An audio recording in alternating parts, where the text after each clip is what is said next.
नमस्कार दोस्तों, मैं पवन पटेल। आज हम फिजिक्स के टॉपिक में गति के समीकरण के बारे में समझने का प्रयास करते हैं। ठीक, गति के समीकरण यानी इक्वेशन ऑफ मोशन। ठीक, गति के समीकरण हो गए। यदि मान लीजिए कि कोई वस्तु है, कोई वस्तु है, वो जो है जिसका प्रारंभिक वेग प्रारंभिक वेग जो है प्रारंभिक वेग इंग्लिश में बोलते हैं इनिशियल वेलोसिटी। ठीक, इनिशियल वेलोसिटी ये जो है u है। ठीक, अब ये चल रही है यानी प्रारंभिक वेग से चल रही है। इसका इनिशियल वेलोसिटी यानी प्रारंभिक वेग u है कि इसका त्वरण क्या है, a त्वरण के साथ, जिसका त्वरण जो है त्वरण a है। ये त्वरण के साथ आगे बढ़ती जा रही है। u प्रारंभिक वेग हो गया, a त्वरण के साथ आगे बढ़ रही है। और यस दूरी, मान लीजिए कि यस दूरी तय करने के बाद इसका अंतिम वेग जो है v हो जाता है। क्या हो जाता है? अंतिम वेग v हो जाता है।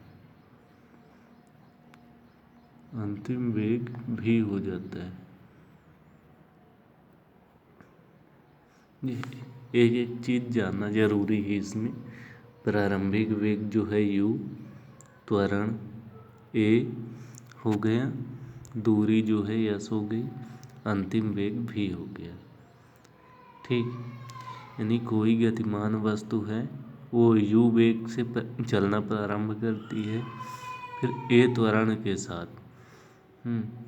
तो त्वरण तो हमने कल बताया था कि वेग में परिवर्तन की दर को त्वरण कहते हैं। और दूरी यानी कि यस दूरी तय करने के बाद अंतिम वेग जो है v हो जाता है। तो फिर ये फर्स्ट समीकरण, ये तो ऐसे ही, इसमें कोई समीकरण नहीं है, ये सीधे सीधे त्वरण की डिफिनेशन लिखेंगे यानी कि सूत्र लगाएंगे त्वरण का। तो a बराबर v माइनस u यानी अंतिम वेग माइनस प्रारंभिक वेग अपान समय। तो इसी को वो कर देंगे तो v माइनस u बराबर at हो जाएगा। इधर at का गुणा a से हो जाएगा क्योंकि इक्वल टू के पार जा रहा है। अब v बराबर u प्लस at।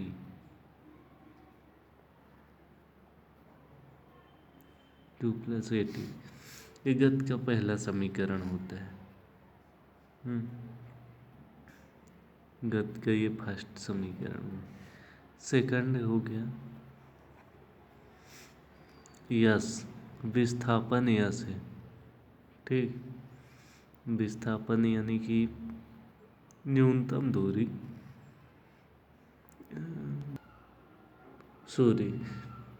न्यूनतम नहीं, उसके वस्तु के द्वारा तय की गई पूरी दूरी हो गई।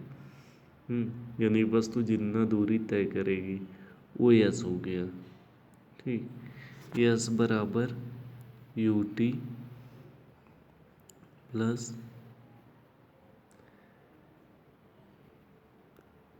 1/2 at स्क्वायर। ठीक, थर्ड समीकरण हो गया u हो गया प्रारंभिक वेग, t हो गया समयांतराल, और a हो गया त्वरण, और t भी वही समय हो गया। t तो जानते हैं। थर्ड समीकरण हो गया v स्क्वायर बराबर u square plus 2as। v हो गया अंतिम वेग, u प्रारंभिक वेग, और a हो गया त्वरण, s हो गया दूरी, तय की गई दूरी। ठीक। अब किसी वस्तु द्वारा tवें सेकंड में तय की गई दूरी के लिए ये चौथा समीकरण देख लेते हैं। चौथा समीकरण जो है एस टी हो गया। एस टी बराबर u प्लस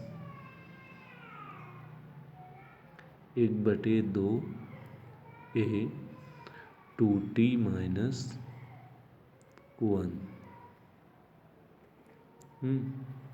जो हो गया प्रारंभिक वेग, और एस टी हो गया tवें सेकंड में तय की गई दूरी। ये जो है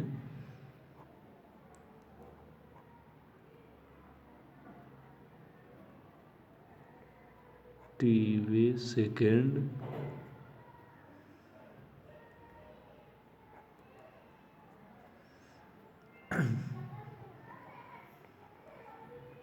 में तय की गई दूरी। tवें सेकंड का मतलब ये है कि जैसे मतलब कि 11वें सेकंड में इतना दूरी तय की, ऐसे करके मतलब कि वो आ गया, सवाल आ गया। ये 15वें सेकंड में इतनी दूरी, कितनी दूरी तय की, इस तरह के सवाल में ये जो है tवें का मतलब वही हो गया कि जो सेकंड या जो भी समय बता रहा उस पार्टिकुलर समय में कितनी दूरी तय की। ये हो गया tवें सेकंड में। यू जो है गए प्रारंभिक वेग, ये तो जानते हैं आप लोग, इनिशियल वेलोसिटी यानी प्रारंभिक वेग यू हो गया। ये त्वरण ही हो गया। टी समय अंतराल ही हो गया। ये सब वही पिछला ही वाला है। हाँ, तो ये डिफिनेशन हो गया। एस टी बराबर you plus 1/2 a 2t minus 1। ये चारों समीकरण याद करना बहुत ज़रूरी है। इसके गति से संबंधित सवाल को सॉल्व करने के लिए, गति से संबंधित सवाल को सॉल्व करने के लिए ये चारों समीकरण याद करना बहुत ज़रूरी है। v बराबर u plus a t, s बराबर u t plus 1/2 a t square. तीसरा हो गया v स्क्वायर बराबर यू स्क्वायर प्लस 2as। चौथा हो गया एस टी बराबर u plus 1/2 a 2t minus 1। अब थोड़ा सा आप लोग भी सोचिए कि यदि कोई वस्तु चल रही है, उसमें मंदन हो रहा है, यानी कि समय के साथ वो वस्तु धीमी होती जा रही है, यानी रफ्तार ज़्यादा है पहले, फिर धीरे धीरे लगातार घटते ही जा रही है उसकी रफ्तार जो है, यानी स्पीड घटती ही जा रही है। हाँ, तो इसमें त्वरण क्या होगा, प्लस में होगा या माइनस में होगा। तो इसको मंदन, इसीलिए मंदन कहते ही इसलिए है कि वो माइनस में जा रहा है, माइनस में जा रहा है, तो त्वरण जो है तो ऋणात्मक लेंगे। ठीक। और यदि कोई वस्तु एक समान वेग से चल रही है, यानी 10 मीटर पर सेकंड के हिसाब से मान लीजिए चल रही है, तो वो उसी हिसाब से चल रही है। ना तो ज़्यादा हो रही ना ही कम हो रही, तो त्वरण यानी ये क्या हो गया, अभी तो माइनस वाला बताएं कि ये घट रहा था। अब इसमें जो है तो जब एक समान वेग से चल रही, यानी कि जितना वेग पहले है उतना ही वेग से चल रही, तो ए बराबर जो हो जाएगा ये 0 हो जाएगा, क्योंकि इसमें त्वरण में तो कोई परिवर्तन ही नहीं हुआ। ये जितना त्वरण पहले था उतना ही बाद में भी है। और इम्पॉर्टेंट चीज़ देखते हैं। मान लीजिए कि कोई वस्तु पहले खड़ी हुई है, कोई मान लीजिए कि क्या कहते कि ये गेंद ही है, मान लीजिए पहले क्या कहते वही है, खड़ी हुई है, फिर हमने फोर्स लगाया तो ये चलने लगी। ठीक, तो इसका जो है तो प्रारंभिक वेग यू जो हो गया वो क्या हो गया, 0, क्योंकि पहले तो खड़ी थी ना, और फिर जब चलने लगी और जितने सेकंड बाद, मान लीजिए कि 5 सेकंड बाद यहाँ पहुँची। ठीक, मान लीजिए कि 5 सेकंड बाद यहाँ पे पहुँच गई, तो यहाँ पे जिस स्पीड में चल रही है वो हो जाएगा भी। ही बराबर जो भी मीटर पर सेकंड में जो भी हो, ये हो गया भी, हो गया। ठीक, और मान लीजिए कि ये गेंद यहाँ से आकर रुक जाती है, भी यानी कि जितने सेकंड का समय दिया गया था आपको, मान लीजिए 10 सेकंड, 20 सेकंड, कुछ भी, यानी कि 20 सेकंड का समय दिया गया है और ये 20 सेकंड में आके यहाँ पे ज़मीन पे गिर कर रुक गई।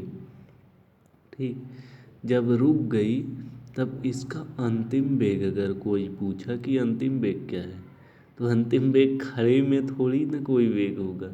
जब खड़े में वेग ही नहीं होगा तो क्या भी बराबर 0 आ जाएगा। ये सीधी सीधी बात है। दोस्तों अभी के लिए बस इतना ही। अगर वीडियो पसंद आए तो चैनल को सब्सक्राइब कीजिएगा, लाइक एवं शेयर कीजिएगा। धन्यवाद।